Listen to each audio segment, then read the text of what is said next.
जय हिंद दोस्तों। तो एक बार फिर से हम बहुत ही अच्छे सब्जेक्ट लेकर आप लोगों के सामने आए हैं, क्योंकि हर बार एग्ज़ाम का समय आता है और अभी एग्ज़ाम का समय चल रहा है। तो आप देखना क्या है कि जो बच्चे इस बार मैट्रिक इंटर का एग्ज़ाम देने जा रहे हैं, तो उसके लिए ये खास विषय पर हम एक वीडियो बनाने हैं, जिसको देखना हर हाल में क्या है ज़रूरी है। तो क्या बात करते हैं कि परीक्षा जो एग्ज़ाम होता है ना, वो विद्यार्थी का एक पर्व होता है और रिजल्ट होता है महापर्व। तो विद्यार्थी का सबसे ज़्यादा अच्छा पर्व होता है कि एग्ज़ाम, परीक्षा यानी एग्ज़ाम जो है एक तरह से पर्व होता है और रिजल्ट हो जाता है महापर्व। कि जैसे कि बहुत ज़ोर शोर से हम लोग पर्व में तैयारी करते हैं, उसी तरह से हर विद्यार्थी का कर्तव्य है कि वह एग्ज़ाम में क्या करे, ज़ोरों शोर से तैयारी करे और अच्छे से एग्ज़ाम दे। ठीक है, तो दो तीन बातें ऐसे जो हर विद्यार्थी को एग्ज़ाम देने से पहले जानना ज़रूरी है। तो इसीलिए हम आप लोगों के सामने ये विषय लेकर आए हैं, क्योंकि यहाँ पर देखना है कि परीक्षा पास करने का सही तरीका क्या है, कि परीक्षा के समय हम लोग किन किन बातों पर ध्यान देंगे ताकि आगे हमको दिक्कत ना हो। तो पहला तरीका है कि पढ़ाई करके जाना चाहिए। ठीक है, कि विद्यार्थी का सबसे पहला काम है कि वो अच्छा से तरह से क्या करे, पढ़ाई करे। ठीक है, बहुत सारे मास्टर साहब क्या करते हैं, एक विद्यार्थी को 10 रंग के गाइड खरीदा देते हैं ताकि वो सोचते हैं कि कोई में से तो कोई टकराइए जाएगा।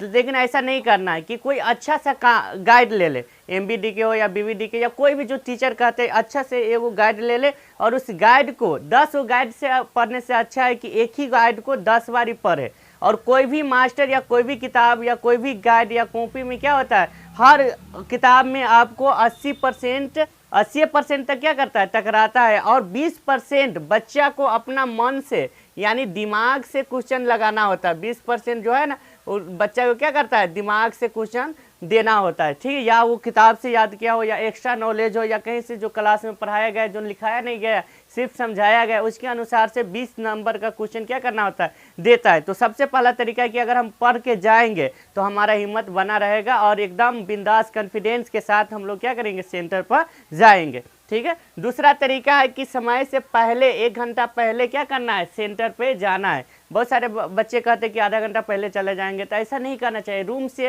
है ना, सेंटर पर 1 घंटा पहले जाना चाहिए। इससे क्या होता है कि रास्ते में अगर गाड़ी ख़राब हो गया, अचानक अगर मान लीजिए ख़राब हो गया, तो उसमें देरी लग सकता है, या कहीं शहर में जाम उम में फंस जाते तो उसमें देरी लग सकता है। या दूसरी बात है कि अगर जाते हैं सेंटर पर, अगर लेट से जाए रहेंगे तो वहाँ पर देखते हैं क्या कि उसका रोल नंबर का जो रूम होता है वो चेंज रहता है, तो उस पर भी खोजने में टाइम लगता है। तो कोई भी एग्ज़ाम हो उसमें है ना, सेंटर पर 1 घंटा पहले जाना चाहिए। और बहुत सारे बच्चे क्या करते हैं, सेंटर पर जाके गाइड लेकर पढ़ते रहते हैं, तो ऐसा नहीं करना चाहिए। वैसा पढ़ने से क्या होगा कि अपने आप में आत्मविश्वास खो बैठोगे। ठीक है, और जो सेंटर पर पढ़ोगे वही चीज़ याद रहेगा, और जो घर से पढ़ के गए रहेगा तो वो चीज़ याद नहीं रहेगा। तो कम से कम क्या करना है कि जो एग्ज़ाम सेंटर से आधा 1 घंटा पहले ही पढ़ाई कॉपी को छोड़ देना है, और अपने आत्मविश्वास के साथ, हिम्मत के साथ, एकदम फुल तैयारी के साथ सेंटर पर जाकर अपना रोल नंबर खोज लेना है। ठीक है, और उसके बाद रूम में बैठ जाना है। बैठने के बाद क्या होता है कि कॉपी मिलता है,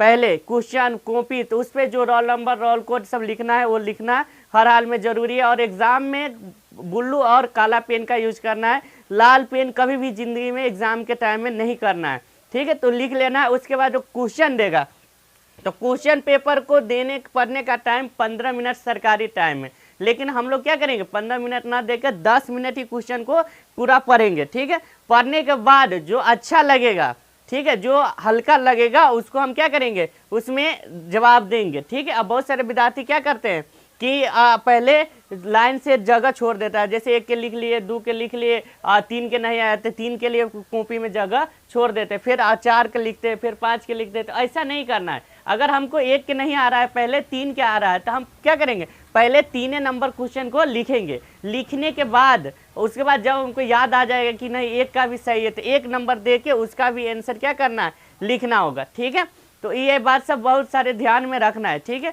आगे चलना है क्या, हाजिरी बनाना यानी अटेंडेंस बनाना बहुत ज़रूरी है। एग्ज़ाम में क्या होता है कि सब आदमी, बच्चे का टेंशन रहता है, प्रेशर रहता है कि वो हर हाल में क्या करे, जल्दी जल्दी लिखे।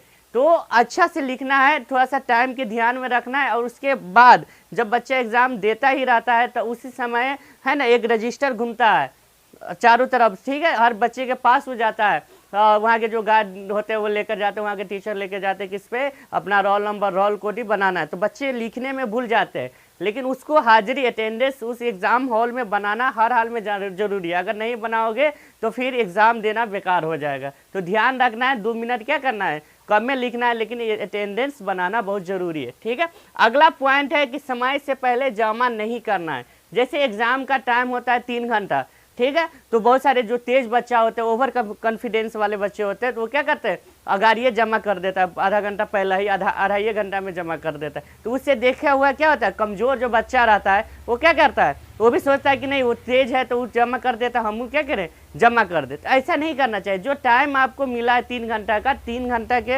हाल में ना ज़्यादा करना है ना कम करना है, लेकिन हमको जो 3 घंटा के अंदर में क्या करना है, अगर हम भले ही हमारा क्वेश्चन अढ़ाई घंटा में ही लिखा जाए, लेकिन हमको क्या करना है, 10 मिनट तो फिर से देखना है कि कौन सा क्वेश्चन छूटा हुआ है कि नहीं छूटा, उस पर सोचना है। और दूसरा गलती ये नहीं करना है कि बहुत सारे बच्चे है ना दूसरा विद्यार्थी को दे देते हैं और कहते हैं कि तुम जमा करा लेना, हम जाते हैं, हमको ज़रूरी काम। तो कभी भी एग्ज़ाम में अपना क्वेश्चन पेपर या आंसर पेपर को किसी विद्यार्थी के सामने नहीं देना चाहिए। उससे क्या होगा कि अगर उससे अगर कोई दुश्मनी है या वो चाहेगा तो क्या होगा, उसमें से पन्ना फाड़ सकता है या नहीं जमा कर सकता है। इससे खतरा है, नुकसान है। इसीलिए खुद से अपने से जब टाइम हो जाए तो उसको क्या करना है, देना है। ठीक है, और समय पर जमा कर देना है। ठीक, अगला पॉइंट है कि चोरी करना मना है। अगला पॉइंट क्या है, चोरी करना मना। ये हर एग्जाम में होता है कि क्या करना है, कि चोरी हर हाल में नहीं करना है। अगर चोरी हो रहा है, ठीक है, बहुत सारे आदमी सब सोचते हैं कि नहीं पढ़ेंगे, नहीं क्या करेंगे, चीट लेकर स्कूल में चले जाएंगे, सेंटर पर दे देंगे। तो ऐसा नहीं है। ठीक है, क्योंकि चोरी करना क्या है कि सरकारी कानूनन अपराध है, उसमें 2 साल के सजा मिलेगा, 50,000 तक के जुर्माना लग सकता है। तो ये ना सोचे कि हमको क्या करना है, एग्जाम में चोरी करके चीट लेके ले जाना। बहुत सारे विद्यार्थी क्या करते हैं, इसमें घुसिया लेता है, पैर के जूता में, मोजा में, ठीक है, अंदर पैंट तक ये घुसिया लेता है चीट को, और चीट को क्या करता है, ले जाता है एग्जाम में, सोचता है चोरी करके लिख देंगे कि साहू पास हो जाएंगे। तो अभी नहीं, समय बदल गया, बहुत कराया रहता है सेंटर पे। ठीक है, तो उस के बहाने में नहीं जाना चाहिए कि कोई बच्चे बाल में ले जाते हैं, लड़के सब क्या करते हैं, बाल में चीट ले जाते हैं, तो उस सबके भरोसे नहीं रहना है। ठीक है, वो होगा तो देखा जाएगा, ऐसा नहीं करना है। सब आदमी अगर चोरी चल रहा है तो कर लेना, नहीं चल रहा है तो उसके भरोसे नहीं जाना चाहिए। ठीक है, लेकिन हमको क्या करना है कि हर हाल में पढ़ के जाना है। पढ़ने से क्या होगा कि चोरी के भरोसे नहीं रहा, पढ़ने से ये होगा कि तुमको हर हाल में अपने आप में हिम्मत रहेगा और क्या करोगे कि एग्जाम में जाकर अच्छा से लिख दोगे। ठीक है।